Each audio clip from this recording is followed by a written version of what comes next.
안녕하세요. 앞이 깜깜하고 손이 덜덜 떨리면서 사연을 쓰네요. 저는 올해 38살 남자입니다. 막상 사연을 보내려고 하니까 어디부터 이야기해야 할지 막막하네요. 이런저런 정황을 생각해보면 빼도 박도 못하는 상황인데 어디에 이에 대해서 물어볼 수도 없는 노릇입니다. 부디 제 사연을 듣고 제가 어떻게 하면 좋을지 말씀해 주시면 앞으로 이 난관을 헤쳐나가는데 꼭 크게 참고하도록 하겠습니다. 아무쪼록 큰 도움 주셨으면 좋겠습니다. 어떤 욕이라도 달게 받고 어떤 충고라도 감사히 받겠습니다. 아무튼 이야기를 시작하자면 아내와 결혼한 지도 벌써 8년째입니다. 처음 만난 이후로 실제로 연애하는 기간 자체는 짧았지만 저희는 정말 누가 뭐라고 해도 뜨거운 불같이 사랑을 했습니다. 그렇게 짧게 연애했지만 서로에게 확신이 있어서 일사천리로 결혼을 하게 되었고요. 그 이후로 지금까지 살면서 아내를 사랑하는 마음은 한 번도 변한 적이 없습니다. 아내도 저를 사랑하는 게 느껴집니다.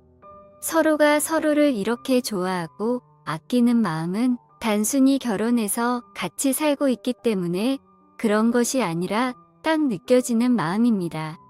아주 강력하게 서로를 생각하는 마음이 진하다는 걸 인지하고 있습니다. 그런 아내한테는 언니가 한 명 있습니다. 저의 처형이 되는 사람이지요. 아내와는 나이차가 조금 있기 때문에 저와 처형하고는 나이차가 거의 없습니다. 그래서 처형이지만 비교적 편하게 지내는 편이고요. 연애 초반에 아내가 언니를 소개해주고 싶다고 해서 자주 만났습니다. 단둘이서 만나거나 다 같이 보더라도 딱히 크게 관심을 주지도 않았습니다. 근데 아내가 언니와 사이가 좋은 편이기 때문에 아내와 셋이서 자주 만나서 함께 노는 시간을 가지긴 했습니다. 연애를 하던 시절에 몇 번 만나면서 특히나 사이가 가까워진 것 같고요. 아내와 제가 결혼을 하고 나서도 어디 여행 가거나 할 때도 셋이서 여기저기 다니고 했습니다. 제가 캠핑 같은 것도 좋아하고 요리가 취미이기 때문에 제 집에 불러서도 이런 거 저런 거 다 해주고요. 근데 지금 생각해보니까 그렇게 셋이서 놀러 다닌 게 저의 욕심인 것 같기도 하네요. 처형은 굉장히 매력적인 사람입니다. 그래서 아내의 언니든 뭐든 간에 어쨌든 제가 그 사람을 어떤 면으로는 마음에 들어 하고 있었기 때문에 그렇게 함께하지 않았나 생각이 드네요. 특히 처형이 매력적인 부분은 아내의 언니인데도 성격은 정반대라는 점입니다. 아내는 조용하고 낯도 많이 가리고 하는데 처형은 그런 게 하나도 없었어요. 오히려 하고 싶은 말 다 하고 가식 없이 솔직한 성격이면서 약간 동성 친구 같은 그런 느낌입니다.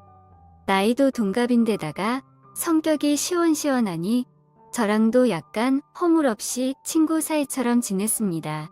말도 잘 통하고 아내는 술을 전혀 못하는데 처형은 술도 좋아하고 제가 와인을 좋아하는데 와인에 대해서도 잘 알고 있고요. 아무래도 그런 매력적인 부분들 때문에 더 친해질 수 있었고 내심 마음에 들어하고 있던 게 아닌가 생각이 듭니다. 한 달에 한두 번씩은 꼭 만날 정도로 가깝게 지냈는데 처형이 결혼하고부터는 거의 만나지 못했습니다.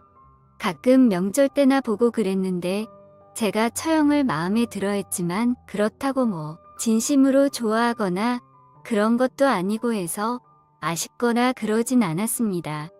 그래도 아내와 함께 셋이서 캠핑하러 다닌 추억 생각하면 처형이 캠핑을 처음 해보는 건데 너무 좋았다는 그 말이 가끔씩 생각이 나기는 하더라고요.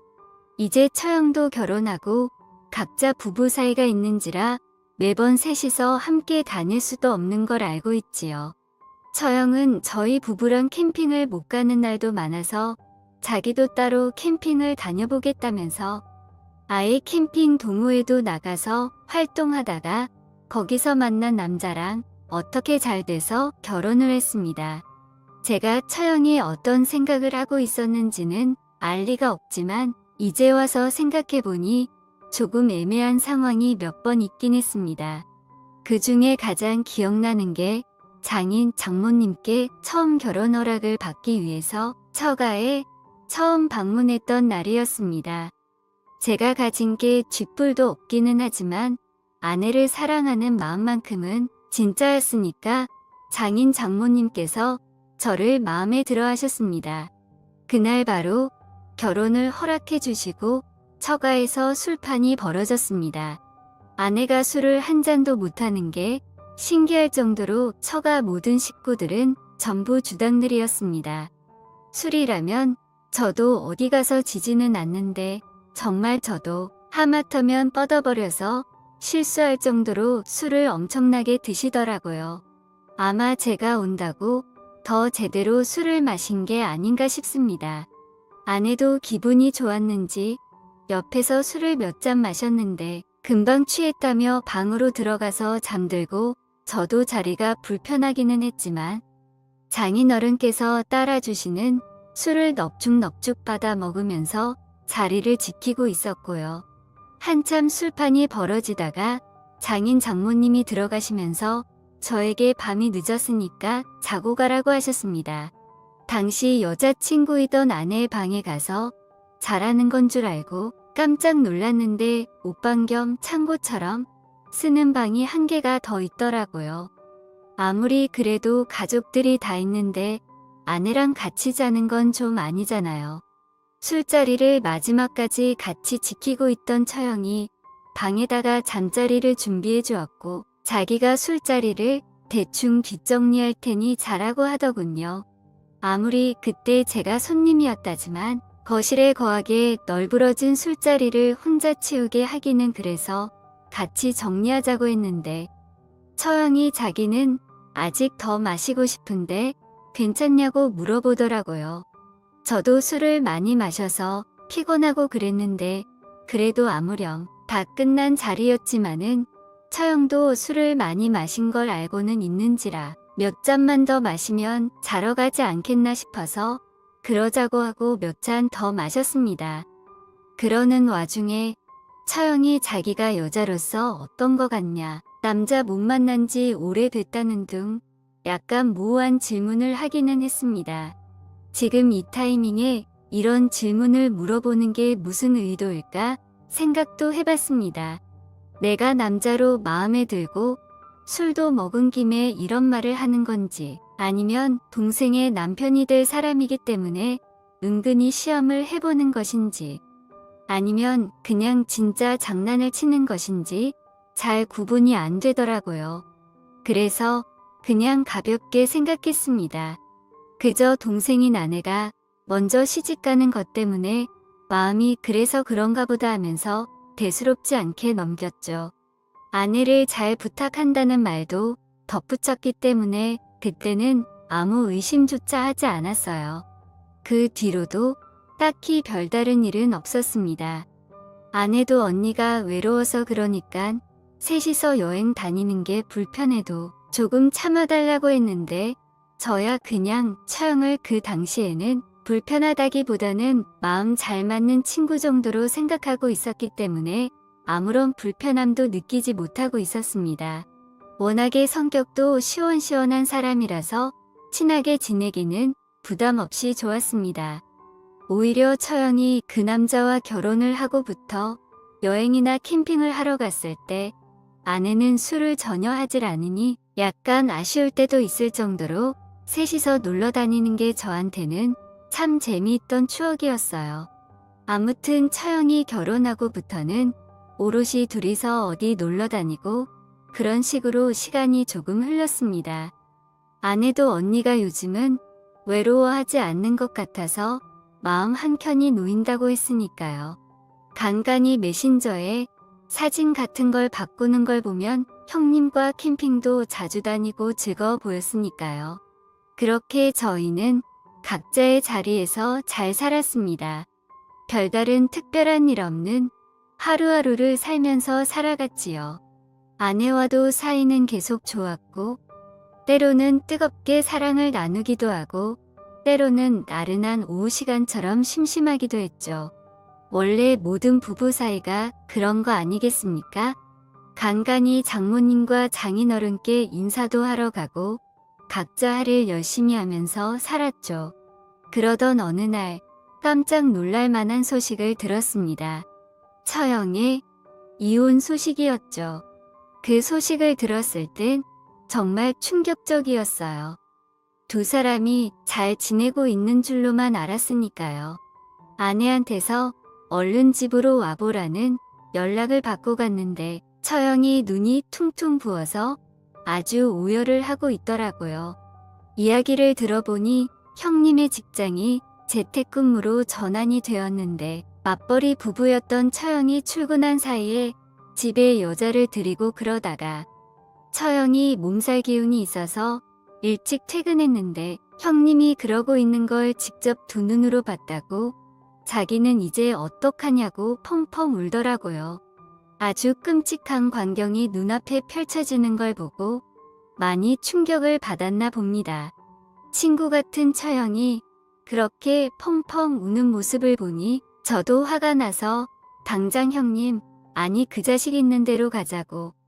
한 대 패주지 않으면 저도 기분이 안 풀리겠다고 하는 걸 처형이 그러지 말라며 뜯어말리고 그랬어요.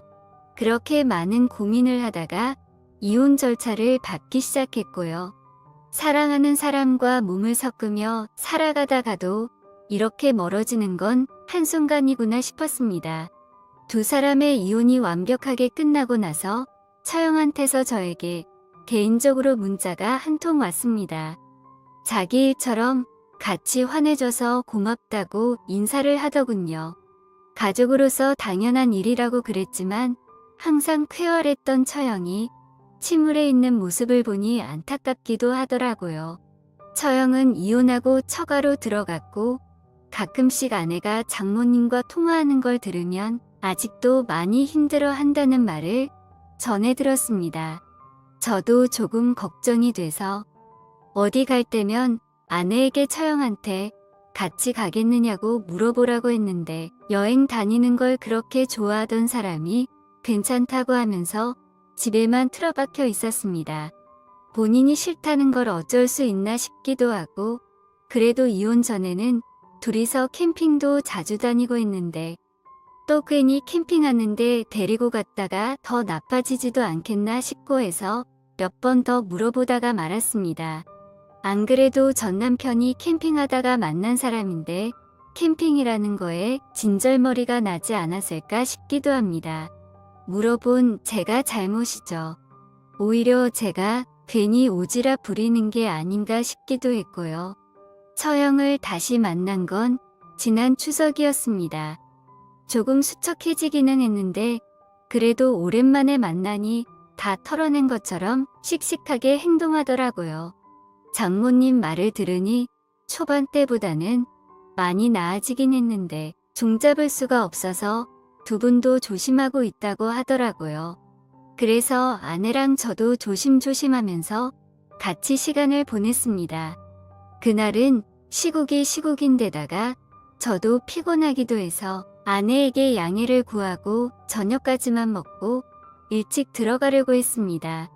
그런데 처형이 오랜만에 다 모였는데 술 한잔 하지 않겠냐고 먼저 나서서 그러더군요. 온 가족이 처형의 심기를 건드리고 싶지도 않고 한편으로는 오랜만에 보여주는 생기 있는 모습이라며 그렇게 술판이 또 벌어졌습니다. 처형이 술을 엄청 급하게 달리길래 말리려고 하기도 했는데 또 괜히 그런 게 있어서 저도 같이 속도를 맞춰서 분위기를 맞춰줬습니다. 그날은 아내도 모처럼 술을 같이 했는데 잠깐 화장실을 다녀오는데 아내가 쪼르르 따라와서는 언니한테 잘해줘서 고맙다고 웃으면서 까치발을 들고 저한테 뽀뽀를 해주는데 술 때문에 얼굴이 빨개져서 그런가 그 모습이 되게 예뻐 보여서 오랜만에 불끈하더라고요. 술자리는 이어지고 아내는 초저녁에 이미 만취해서 자러 들어갔고요. 장인 장모님도 술을 많이 하셔서 그런가 저에게 처형 좀 잘 케어해달라고 부탁하시고는 자러 들어갔어요. 얼마 안 있어서 처형도 급하게 마셔서 그랬나? 좀처럼 버티질 못하고 자러 간다고 하며 비틀거리면서 들어가더라고요. 저 혼자 남았는데 대충 남은 음식이라도 치워야겠다는 생각에 정리하고 아내가 자고 있는 방으로 들어갔습니다. 저도 오랜만에 급하게 마셔서 그런지 조금 취기가 있었고 아내는 이불을 푹 덮고 곤히 자고 있더라고요. 저도 아내 옆에 누워서 잠들려고 하는데 아내의 아까 전 모습이 생각나고 술도 취했겠다 달아오르는 몸을 주체할 수가 없어서 잠든 아내를 흔들어 깨워서는 소리가 새어 나가지 않게 조심조심하면서 오랜만에 뜨거운 밤을 보냈습니다. 아내는 얌전하게 저에게 몸을 맡겼고 새어 나오는 숨소리를 들으니 즐기고 있다는 걸 알게 됐죠. 처가에서 그러는 게 약간 스릴 있기도 하고 오랜만이라 그런가 정말 좋은 시간이라고 생각했습니다. 간만에 정말 재밌게 한번 했다고 생각했습니다. 집에 돌아가는 차 안에서 아내의 손을 잡고 어젯밤에 스릴 있고 좋지 않았냐고 하는데 아내는 전혀 기억을 못했습니다. 그때는 그냥 아내가 무리해서 술을 마시다가 필름이 끊겼었다고 생각하고 대수롭지 않게 넘겼어요. 그리고 정말 충격적이게도 아내에게서 처형의 임신 소식을 듣게 되었습니다. 집 밖에 나가지도 않는 사람이 언제 그러고 애가 들어섰냐고 당연히 처가는 난리가 났죠. 저도 처음엔 놀랐는데 곰곰이 생각해보니 정말 집에만 틀어박혀 지내던 사람이 언제 그랬나 싶기도 하더라고요. 그런 마당의 처형은 딱히 변명도 하지 않는 분위기라고 하더라고요. 본인은 정말 집 밖을 안 나갔다는 걸 누구보다도 잘 알고 있고 가족들도 다 알고 있을 텐데 뭔가 있다면서 오히려 처형이 뭘 숨기고 있다 이런 분위기까지 만들어졌습니다. 그런데 임신 4주차라는 말을 듣고 시기상으로 보니 그날 밤의 일이 불현듯 떠오르더라고요. 갑자기 마음이 안정이 안 되고 혹시나 해서 아내에게 그날 결혼 전에 쓰던 방에서 잤냐고 물어봤는데 그 방은 지금 언니가 쓰고 있다는 충격적인 말을 듣게 되었습니다. 정황상으로 보면 분명히 제가 그런 것 같은데 처형은 가족은 물론 저에게조차 아무 말도 하지 않고 있고 혼자서 애를 잘 키울 수 있다고 뭐 그런 이야기를 한다고 하는데 도대체 이 상황을 어떻게 해야 합니까? 처형이 정말 몰라서 저렇게 아무 말도 하지 않는 걸까요? 아니면 다 알면서 애를 낳은 후에 이 사실을 다 알릴 속셈일까요? 애는 왜 낳는다고 하는 걸까요? 처형 또한 기억을 하고 있지 못한다면 진실은 아무도 모르는데 정말 요즘 아무것도 손에 안 잡히고 돌아버릴 지경입니다. 그렇다고 처형한테 혹시 그게 제 애냐고 물어볼 수도 없는 노릇이고요. 그렇다고 뜬금없이 제가 양육비를 줄 수도 없잖아요. 저는 대체 어떻게 해야 하는 걸까요? 그냥 넘길 수도 없는 일이라 아주 미칠 노릇입니다.